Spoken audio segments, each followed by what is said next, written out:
We are live now. Welcome back to middle education.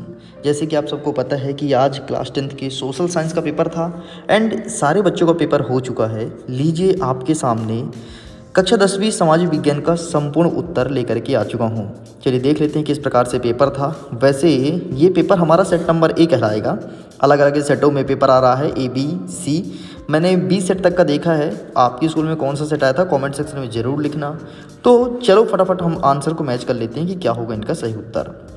तो आगे बढ़ते हैं। तो यहाँ से हमारे क्वेश्चन स्टार्ट होते हैं। पहला नंबर कह रहा है कि सही विकल्प चुन करके लिखो। इसमें पहला नंबर कहता है कि निम्नलिखित में मध्य प्रदेश में भूमि निम्नीकरण का मुख्य कारण क्या है। हमारे मध्य प्रदेश में भूमि निम्नीकरण का मुख्य कारण क्या है। यहाँ पर कई सारे ऑप्शन हैं, जैसे गहन खेती, अत्यधिक सिंचाई, अति पशुचारण या फिर वनो उन्मूलन। तो इसका सही आंसर लगाएंगे ऑप्शन नंबर सी, अत्यधिक पशुचारण आपका सही उत्तर हो जाएगा। आगे बढ़ते हैं। नेक्स्ट क्वेश्चन कहता है कि भोपाल झील बनाई गई थी। भोपाल झील किस शताब्दी में बनाया गया था। तो इसका सही आंसर आप लगाएंगे ऑप्शन नंबर द 11वीं शताब्दी आपका करेक्ट आंसर हो जाएगा। नेक्स्ट देखते हैं। प्रश्न क्रमांक 3 कह रहा है कि भारत में सबसे पहले कपड़ा मिल कहाँ पर लगी हुई थी। यहाँ पर कई सारे ऑप्शन हैं, जैसे आपका कलकत्ता हो गया, मुंबई, अहमदाबाद और सूरत। तो इसका सही आंसर लगाएंगे कलकत्ता। 1811 में सबसे पहले कपड़ा मिल कलकत्ता में खोला गया था। तो अगर आपने यही लगाया है तो आप अपना एक नंबर जोड़ सकते हैं। आगे बढ़ते हैं। हमारा चौथा नंबर प्रश्न कहता है कि समवर्ती सूची का विषय है।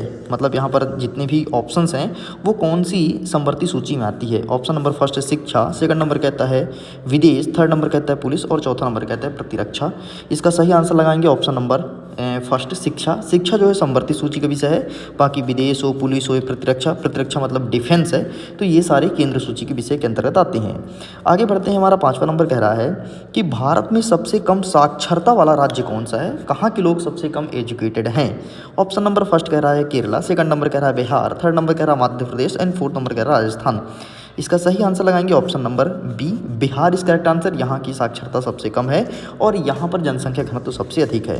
तो अगर आपने बिहार लगाया था तो अपना एक नंबर काउंट कर सकते हैं। आगे बढ़ते हैं। नेक्स्ट कह रहा है हमारा प्रश्न क्रमांक 6, द्वितीय क्षेत्र की गतिविधि है। इनमें से कौन सा द्वितीय क्षेत्र में आता है। देखो प्राथमिक क्षेत्र में हमेशा कृषि आता है, द्वितीय क्षेत्र में उद्योग आता है। तो उद्योग वाली कौन सी चीज़ें हैं। कृषि तो होगा नहीं क्योंकि प्राथमिक क्षेत्र है। डेयरी ये कृषि के अंतर्गत आता है, मतलब ये प्राथमिक क्षेत्र। बैंकिंग सेवा ये आपका तृतीय क्षेत्र है, लेकिन द्वितीय क्षेत्र में आपका कपड़ा लगाना है। ये सही उत्तर हो जाएगा ऑप्शन नंबर ए। इस प्रकार से मैंने 6 के 6 प्रश्न का उत्तर बता दिया। कितने आपके सही हुए कमेंट सेक्शन में जरूर लिखना। बाकी इंग्लिश में कंटेंट अवेलेबल है, अगर कोई स्टूडेंट इंग्लिश मीडियम से तो इस क्वेश्चन को देख सकता है। आगे बढ़ते हैं। प्रश्न क्रमांक 2 कह रहा है कि रिक्त स्थान की पूर्ति करो। पहला नंबर कहता है लेटराइट शब्द ग्रीक भाषा के किस शब्द से बना है। तो लेटर शब्द से लिया गया है। आगे देखते हैं। दूसरा नंबर कह रहा है सरिस्का बाघ रिजर्व भारत के किस राज्य में स्थित है। तो सरिस्का राजस्थान में है। तो इसका सही आंसर राजस्थान लिखना था। तीसरा नंबर कह रहा है कि दिल्ली में हौज खास का निर्माण किसने करवाया था। तो यहाँ पर आपको लिखना है अलाउद्दीन खिलजी। आपका सही उत्तर हो जाएगा, अलाउद्दीन खिलजी ने हौज को बनाया था। नेक्स्ट कहता है चौथा नंबर कि बेल्जियम में डैश डैश प्रतिशत लोग जर्मन भाषा बोलते हैं। तो बेल्जियम में केवल 1% लोग ऐसे हैं जो जर्मन भाषा बोलते हैं। एंड हमारा नेक्स्ट कह रहा है पांचवा नंबर, भारत में स्थानीय सरकारों में कितने % महिलाओं को आरक्षण किया गया है। तो 33% महिलाओं का आरक्षण किया गया, लेकिन ये आपके 79वां संविधान संशोधन में कह रहा है कि 50% महिला को आरक्षण देने की बात कर रहा है, लेकिन अभी 33% ही महिलाओं को आरक्षण प्राप्त है। आगे बढ़ते हैं। हमारा छठवां नंबर कह रहा है कि प्रति व्यक्ति आय की गणना सभी देशों के लिए डैश डैश में की जाती है। तो सभी देशों की राष्ट्रीय आय देखते हैं और राष्ट्रीय आय में कुल जनसंख्या का भाग देकर के ही प्रति व्यक्ति आय की गणना की जाती है। तभी पता चलता है कि हमारे देश में कितने लोग अमीर हैं। इस प्रकार से सारे आंसर यहाँ पर अवेलेबल है। प्लीज़ आप इसका फोटो खींच सकते हैं और अपने सही आंसर को मैच कर सकते हैं। आइए फटाफट आप सही जोड़ी देख लेते हैं। सही जोड़ी में पहला नंबर कह रहा है कि भारत और नेपाल दुनिया के 2/3 बाघों का आवास उपलब्ध कराते हैं। बिल्कुल सही बात है। भारत में बहुत सारे टाइगर रिजर्व हैं और वर्तमान में अभी हमारे हिंदुस्तान में 11 टाइगर रिजर्व हो चुके हैं। तो बिल्कुल ये बात फैक्ट सही है, तो यहाँ पर सत्य लगाना है। दूसरा नंबर कहता है गेहूँ भारत की दूसरी सबसे बड़ी खाद्यान्न फसल है। बिल्कुल सही है। सबसे पहले नंबर पर चावल आता है और दूसरे नंबर पर गेहूँ आता है। नेक्स्ट कहता है कवियों और कलाकारों ने यूनान को यूनानी सभ्यता का पालन बताया। तो बिल्कुल सही हो जाएगा। नेक्स्ट कहता है कि महात्मा गांधी ने 79 विश्वस्त बटालियन के साथ नमक यात्रा शुरू की थी। मतलब ये कह रहा है कि नमक यात्रा जब गांधी जी ने स्टार्ट किया था तो उनके साथ कितने लोग थे। तो क्या 79 लोग थे। तो बिल्कुल सही है। और ये नमक सत्याग्रह एक गांव से प्रारंभ किए थे और जाकर के समुद्र के तट तक गए थे। वो गांव का नाम क्या है, क्या आपको पता है। अगर पता है तो कमेंट सेक्शन में लिखना जरूर। आगे बढ़ते हैं। संघीय व्यवस्था संघीय शासन व्यवस्था में शासन का एक स्तर होता है, तो बिल्कुल सही है, शासन का ही एक स्तर है। एंड नेक्स्ट कह रहा है कि भारत में बैंक जमा केवल 15% हिस्सा नगद के रूप में अपने पास रखती है, तो बिल्कुल सही है। इस प्रकार से सारे क्वेश्चंस कंप्लीट हो गए। आगे बढ़ते हैं नेक्स्ट क्वेश्चन की तरफ। नेक्स्ट हमारा कह रहा है सही जोड़ी मिलाइए, ये फटाफट सही जोड़ी मिला देते हैं। सबसे पहले कह रहा है चिपको आंदोलन, तो चिपको आंदोलन का आपका हिमालय हो जाएगा। नेक्स्ट कहता है सरदार सरोवर बांध, तो ये नर्मदा नदी पर बना है। नेक्स्ट कह रहा है कि जीसोफ गैरी बिल्डिंग, तो ये एक नाविक था। यूरोपीय संघ का मुख्यालय ब्रुसेल्स में है। श्रीलंका में बौद्ध धर्म है। एंड संगठित क्षेत्र आपका कारखाना अधिनियम आएगा। इस प्रकार से ये होता है कंप्लीट।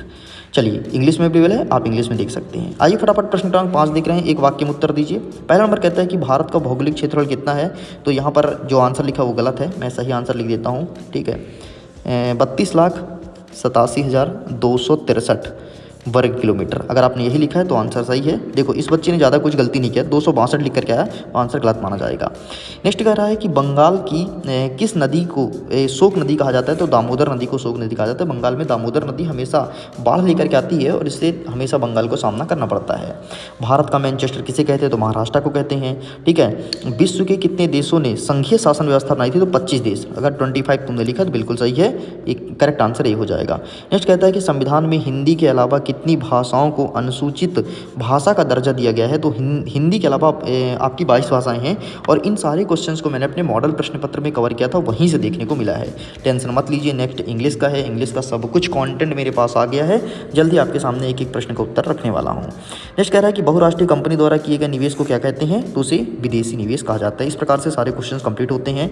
ठीक है, बाकी यहाँ पर जितने भी 2 अंकीय प्रश्न हैं, इन सारे क्वेश्चंस को मैंने अपने मॉडल प्रैक्टिस पेपर में कराया है। तो मेरे मॉडल प्रैक्टिस पेपर से अब कितना आया ये भी जान लो। तो मेरे मॉडल प्रैक्टिस पेपर से 75 में से 70 नंबर का पेपर हूबहू देखने को मिला है। आप इंग्लिश की बेहतरीन तैयारी करना चाहते हो तो मेरे मॉडल प्रैक्टिस पेपर को सॉल्व कीजिए, 2 सेटों में लेकर के आता हूँ और डेफिनेटली आपको टॉप कराऊंगा, क्योंकि मेरे कॉन्टेंट हमेशा तगड़ा रहता है और एग्जाम में वहाँ से क्वेश्चन देखने को मिलता है। वीडियो पसंद है तो वीडियो को लाइक कीजिए, दोस्तों के साथ शेयर कीजिएगा, मेरे साथ जुड़ जाइए, क्योंकि मैं आपकी बहुत अच्छे से प्रिपरेशन कराने वाला हूँ और लगातार क्लास 10th के लिए मिडिल एजुकेशन काम करते रहता है। वीडियो को एंड करता हूँ, एग्जाम के लिए ऑल द बेस्ट। जल्दी मिलते हैं इंग्लिश के साथ, बाय बाय।